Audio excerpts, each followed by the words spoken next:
మరణము తప్పదు. ఆ మరణము ఏ మరణం అనేటువంటిది ప్రతి ఒక్కరము కూడా గమనించుకోవాలి. ప్రతి మానవుడు అంటూ ఉంటారు, లోకవచ్చు అంటుంది, పుట్టడం ఎలా పుట్టినా కానీ మనము చనిపోయేటప్పుడు మంచి పేరు మోసుకుని పోవాలనేటువంటి ఒక కారణంతో ప్రతి మానవుడు కూడా అంటూ ఉంటారు. పోతా పోతా మంచి పేరు సంపాదించుకుని పోయారా అని అంటూ ఉంటారు. అయితే ఈ లోకంలో మంచి పేరు మనము సంపాదించుకోవడం చాలా మంచిదే.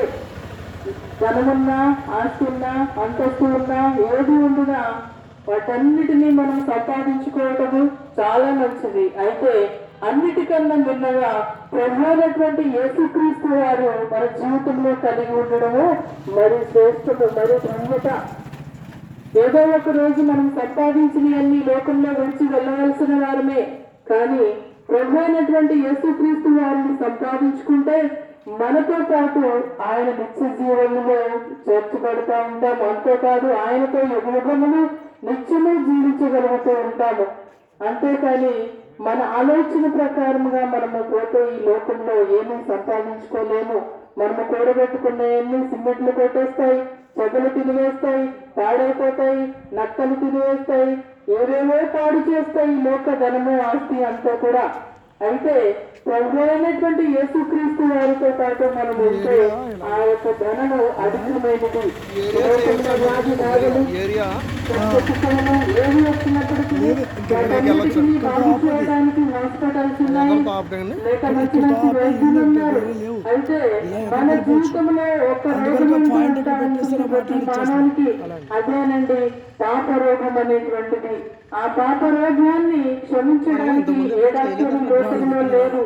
అయితే కోడి గొర్రెల పిల్లలను తీసుకుని పోయి మన పాప విముక్తి కొరకు మనము దానిని అర్పిస్తే మన పాపములు పోతాయని అనుకుంటాను. కానీ యేసుక్రీస్తు వారి రక్తము ద్వారా మాత్రమే ఆ పాప విముక్తి మరి ఏ నాణ్యమందును లేదు అని చెప్పి బైబిల్ గ్రంథము స్పష్టంగా తెలియజేస్తా ఉంది. కనుక ప్రేమైన దేవుని జనాంగమా లేక గ్రామస్తున్నటువంటి క్రీస్తు సువార్త ఏంటి అని అంటే యేసు నామమును తప్ప విముక్తి వేరు ఏ నామముంది లేదని.